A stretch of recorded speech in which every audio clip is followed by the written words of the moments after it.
Buenas tardes. Reiniciamos el simposio referido a cómo prevenir el avance del narcotráfico. Vamos al módulo titulado ¿Cómo impacta la drogadicción en la salud y en la educación?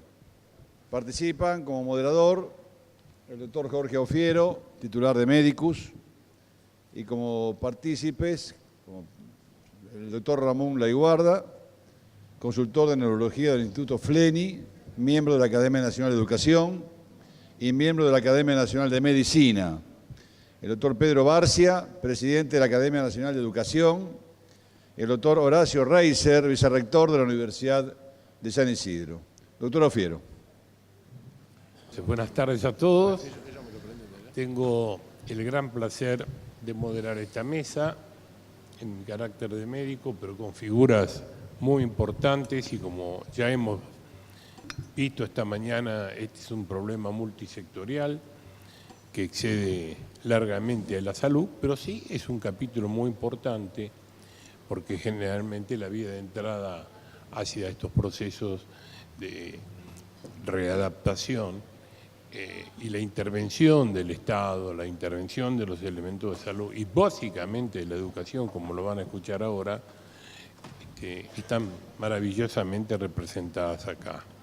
Vamos a comenzar con el doctor Laiguarda para que realmente tengamos una clara imagen de lo que significa este flagelo para la salud. Doctor Laiguarda. Agradezco a los organizadores el haberme invitado a participar en este importante simposio. Las drogas de adicción son una enfermedad cerebral que se caracteriza, es un estado recidivante crónico, que se caracteriza por compulsión a buscar e ingerir drogas, por un estado emocional negativo, lo que se llama abstinencia motivacional, cuando no hay acceso a la droga, y por una pérdida de control sobre la ingestión de las drogas. Existe en el cerebro un circuito de recompensa filogenéticamente antiguo, muy antiguo, el cual tiene un papel fundamental en la acción de las drogas en el cerebro.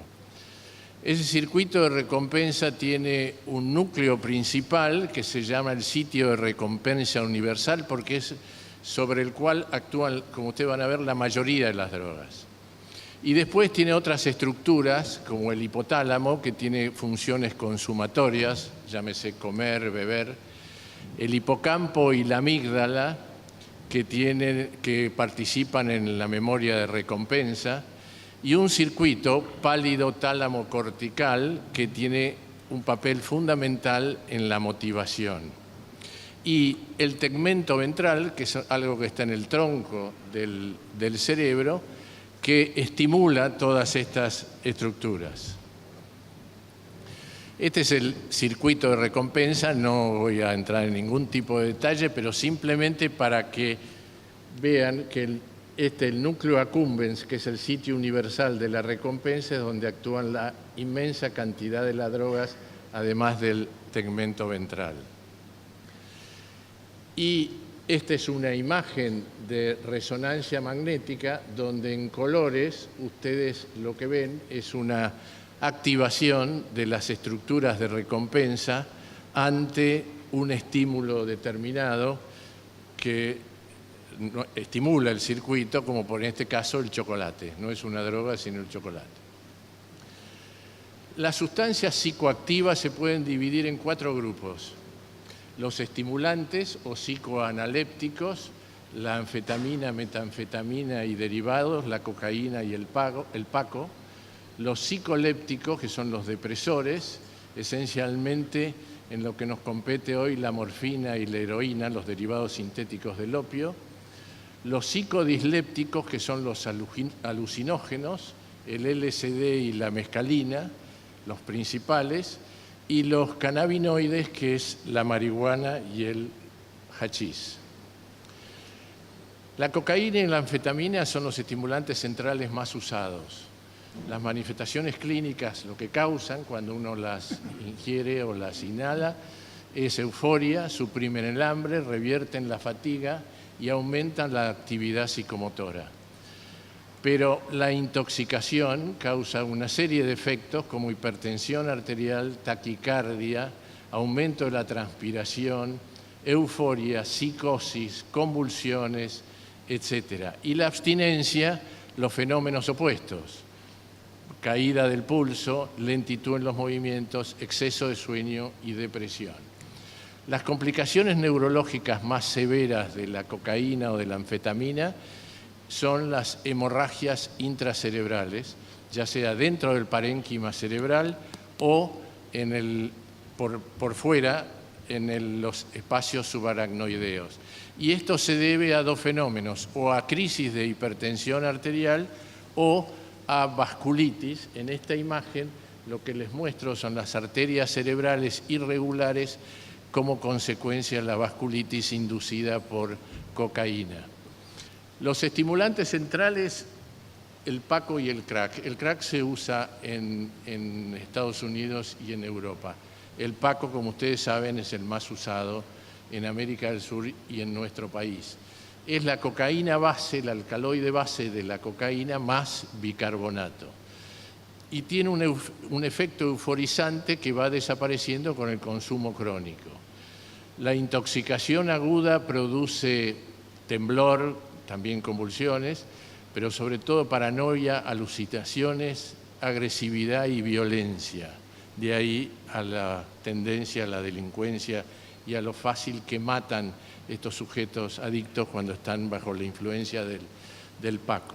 Existe un síndrome disfórico, es decir, un estado de malestar preconsumo, que se caracteriza por trastornos crónicos neurocognitivos, es decir, trastornos de atención, de memoria, de pensamiento, de abstracción, etcétera, por inquietud psicomotora, dolor abdominal, trastornos respiratorios y pérdida de peso. La pérdida de peso es un indicador del tiempo, de la cronicidad y de la cantidad de paco que consumen.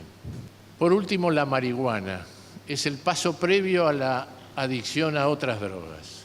A continuación, el profesor Pedro Barcia, presidente de la Academia Nacional de Educación. Muchas gracias, buenas tardes a todos. Hay enunciados respecto de preocupaciones de los gobiernos de educación por el tema de la droga, pero no hay continuidad y sostenida aplicación de las reglas y las leyes. En general, tenemos muy buenas leyes en muchísimos aspectos, pero bien el ciudadano es anómico, o es peor el gobierno anómico el que no aplica la ley.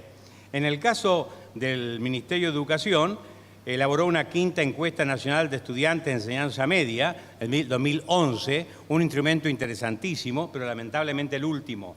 Es decir, hoy hablaban también de otro aspecto, cada 2 años venía realizándose la encuesta y a partir del 11 se suspendió. No tenemos encuestas del 13 y posiblemente, no sé si tendremos o no del 15. A 90.450 jóvenes entre 13 y 17 años, y claramente lo que dice la encuesta es que hay el año 11, un 12,3% que se dedica a la marihuana, a la cocaína 2,7%, al paco 1%, a inhalantes 2,6%, y la edad de iniciación es de 14 años.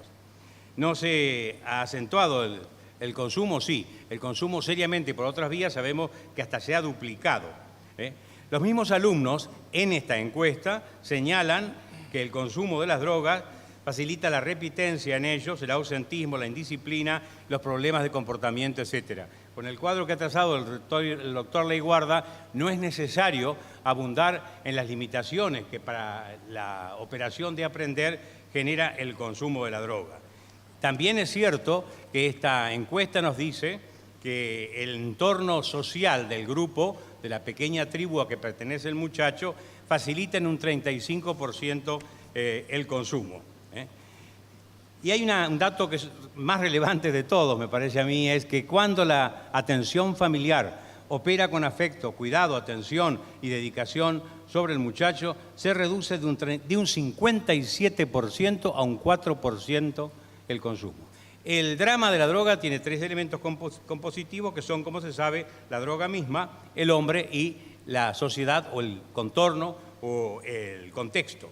Vamos a ocuparnos nada más que de los 2 últimos, porque autoridades como dice el padre Astete cuando se encontraba en el catecismo con alguna idea que no podía desarrollar o no entendía, doctores tiene la Iglesia que os habrán de responder, y se sacaba responsabilidad de encima. Acá, doctores tiene este simposio que os habrán de responder.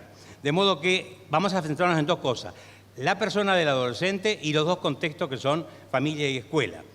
A esta situación del adolescente, que se ha ido agravando con otras adicciones en nuestros días, la ciberadicción también, hay que recordar un hecho grave que es lo que llamaríamos la adolescentización de la sociedad.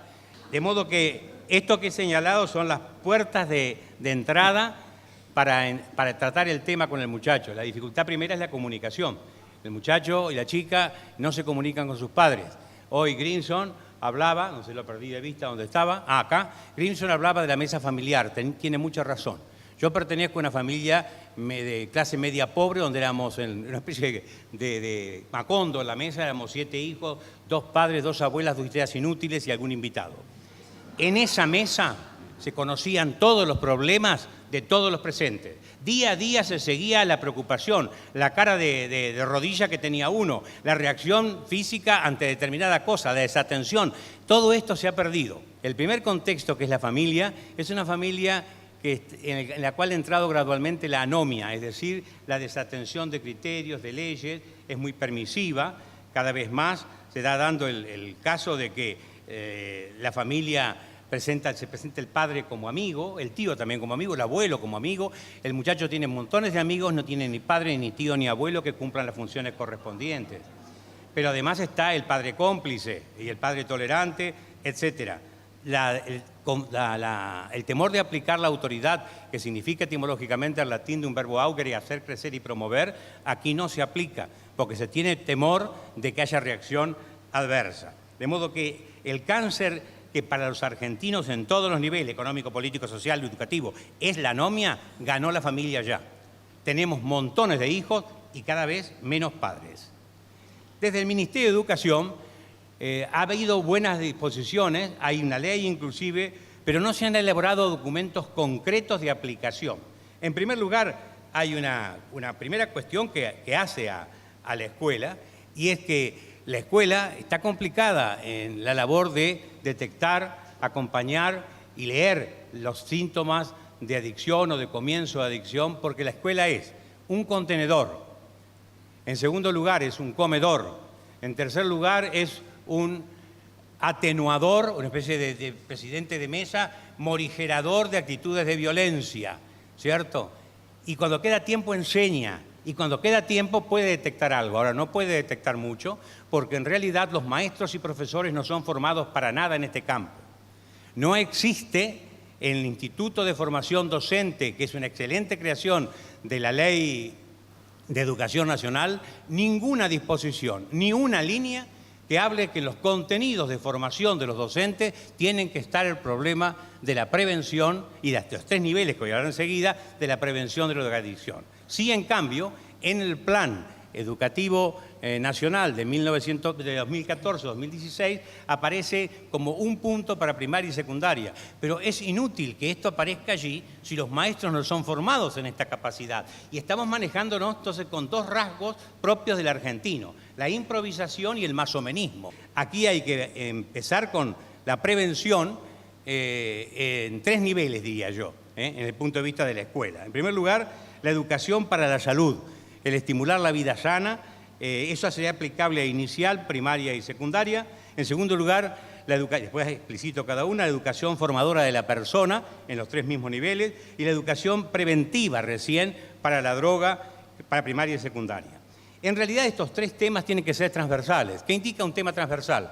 Que el docente tiene que manejarlo ad unguem, sin que hay que citar un poquito el latín para que la gente se impresione como que uno conoce la lengua. Hay que manejar así para que cuando venga el momento determinado y la pregunta oportuna, usted inserte el tema. Muchas gracias, doctor Barcia. Y ahora los dejo con el doctor Horacio Reiser, vicerrector de la Universidad de San Isidro. Doctor Reiser.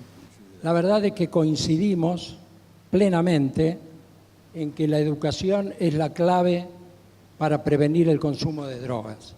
Yo hace casi 20 años dirijo en San Isidro un emprendimiento que se llama Proyecto Esperanza, es un emprendimiento de la diócesis de San Isidro, donde tenemos una serie de actividades de inclusión social concretas. La droga cae cuando hay una noche tormentosa. Esta frase surgió en el año 1997 en un congreso al que el entonces Papa Juan Pablo II llamó en Roma, que se llamó Solidarios por la Vida. Le habían pedido al Papa en esos momentos que hiciera algo porque ya, escuchen bien, 1997 el mundo no sabía cómo parar el incremento del consumo de drogas. ¿Cómo es el problema de las drogas?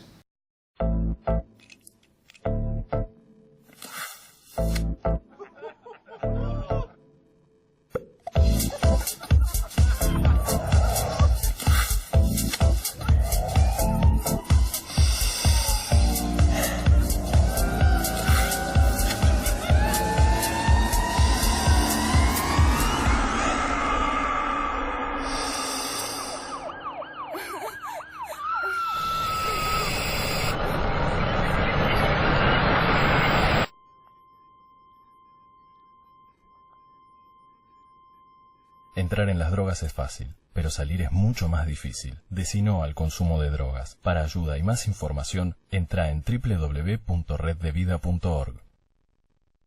Es un mensaje del Consejo Publicitario Argentino. Es una enfermedad, pero no es una enfermedad cualquiera, es una enfermedad bio-, social y espiritual. Y en la ley 26586, que es la Ley de Educación para la Prevención de las Adicciones en todo el sistema escolar de la Argentina, así está definida. Es una enfermedad compleja. Es esta sociedad que presenta modelos distorsionados sobre el sentido de la vida, ¿no?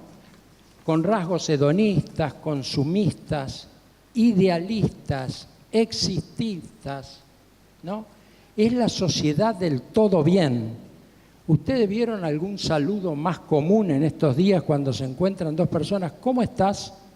Todo bien, todo bien.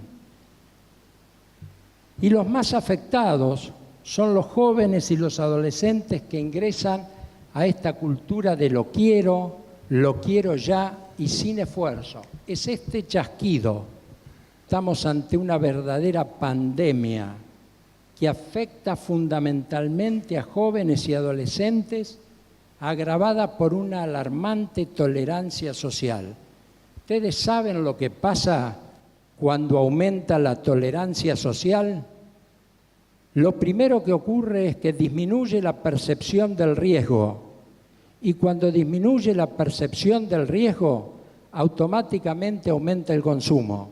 Nosotros en la Universidad de San Isidro tenemos un centro de extensión universitaria en el Bajo Bulón, una zona muy compleja de San Isidro. Y allí se dio el primer curso formal que se ha hecho en el país, que lo dimos con el padre Pepe y otros curas de las villas, de desarrollo de centros barriales. 35 personas se capacitaron en ese centro de extensión. Y este sábado próximo abrimos el segundo centro de extensión universitaria en La Cava, con un seminario de educación en contextos de pobreza. Vamos a continuar, pero supongo que la autoridad va a dar algún tiempo de recuperación porque realmente nos han hurtado algunos minutos. Tenemos varias preguntas. Adelante. Y repita la ¿Cuál es pregunta. la dosis inocua que se puede inhalar de cocaína? Ninguna. Breve. La segunda, ¿qué opinión tiene con respecto a los que opinan que la marihuana no produce daños a los consumidores? Un disparate. Terminé la respuesta. ¿Por qué en estos años aumentó el consumo de drogas? Bueno, creo que lo hemos venido comentando a lo largo de todo el panel. ¿Se acuerdan cuando hablábamos y decíamos de que la droga no es como un rayo que cae en una noche tormentosa, en una noche luminosa y estrellada, perdón? sino que es un rayo que cae en una noche tormentosa. Y la noche tormentosa está producida por todos estos aspectos que estamos mencionando, ¿no? Cuando tenemos una sociedad facilista, hedonista, consumista, individualista, donde el esfuerzo y el sacrificio no son valores que deben ser trabajados, cuando los padres a los chicos no le ponen límites, ¿no? Porque pareciera que todo debe ser permisivo. Y eso es terrible, como ustedes saben, porque el chico después se va a encontrar con los límites que la vida le plantea y no va a estar preparado para enfrentarlas. Por eso es que decimos con tanto énfasis que la educación es la clave para prevenir el consumo y que esto empieza en la familia. Y me atrevo a decirles de que esto no es una teoría. En este emprendimiento que nosotros tenemos en el Bajo Bulón, en San Isidro, tenemos un colegio que se llama Plácido Marín. Es un colegio que lo iniciamos hace 19 años, con chicos de 3 años que se graduaron la primera camada hace un par de años. Hoy tenemos en nuestra universidad 8 chicos graduados del Colegio Plácido Marín. Esos chicos viven y siguen viviendo en el Bajo Bulón. En el barrio hay mucho consumo de droga, hay hermanos que se drogan, hay chicos de las esquinas que se drogan. Esos chicos no se drogan, hoy estudian Derecho, Sistemas, Administración. ¿Vieron que vale la pena? Señores, se nos acabó el tiempo. Muchísimas gracias a los tres. Jorge cierra la mesa. Jorge Aufiero cierra la mesa. Yo simplemente agradecerles a todos ustedes porque realmente hemos gozado y felicitar a los panelistas realmente de un momento muy, muy importante, porque si ustedes visualizan el problema, salvo las expresiones del doctor Masuero y el doctor Intrao en esa síntesis que hicieron, que hacemos con la plata en un cuarto, como decía Masuero, o que es un problema económico y para pegar por abajo de la línea de flotación hay que hundir el barco liquidando la ruta del dinero, que es lo que van a escuchar en el próximo seminario. El problema absolutamente de la drogodependencia es un problema social. La aproximación al tema no solo debe ser multidisciplinaria, sino también multisectorial. Salud, la primera aproximación, la educación, la base, la columna de todo el sistema, más los poderes del Estado. Para eso se necesita vocación política, que si mal no he interpretado todos sus brillantes comentarios al doctor Barcia, lo que indirectamente ha estado diciendo es este problema se soluciona, citando a Ortega y Gasset, cuando digamos argentinos a las cosas. Si no hay resolución política y un respaldo político, como hoy estamos teniendo de su santidad Francisco, que nadie se da cuenta, pero muchos salimos ahora a cacarear porque tenemos las espaldas anchas, porque en cualquier momento nuestras ideas siempre se asemejaron, pero ahora con el respaldo, digamos, espiritual, ideológico y de responsabilidad y de autoridad moral que tiene el Papa, va a lanzar una serie de enormes proyectos, uno de los cuales es y que tuvimos el privilegio de compartir con Marconi Masuero, que no lo vi, ahí está, en ese sentido. Entonces, el hecho de tener ese respaldo y toda esta gente brillante que existía hace 2 años, pero esto no se hacía. Así que esto tiene un motorcito y anda por ahí dando vueltas. Y no solamente esto. Bueno, nosotros humildemente vamos a hacer lo que sabemos, el resto que haga lo que corresponde. Pero le dejo una última conclusión, una conclusión de esperanza. Se me ocurrió anoche. ¿Qué es lo que pasó con el cigarrillo? Vieron que de a poco, aunque fue incoherente la educación, de a poco los medios de comunicación lo empezaron a ver mal, lo empezaron a hacer notar, empezó a aprender en la gente, y los que somos ya entrados en años, sabemos que antes íbamos a comer y yo sacaba un cigarrillo, le tiraba acá al amigo, lo hacía fumar. Y hoy en día ustedes están con las mismas personas pobres las que siguen fumando, yo soy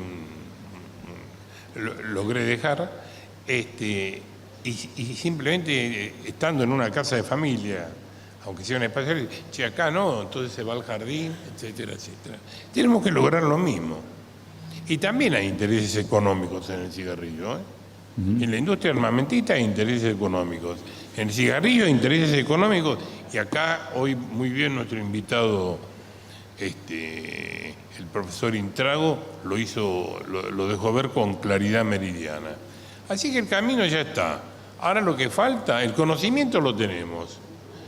Falta la decisión política. Así que nos invitamos a participar, porque el problema no es del paciente drogadependiente. El problema es de toda la población, y tiene que estar la población no consumidora comprometido para lograr el éxito de la reinserción de todos aquellos que desgraciadamente, por toda la multicausal que conocemos, fundamentalmente la educación de nuevo, los obliga a la puerta de entrada, que es la salud. Bueno, muchas gracias por todo.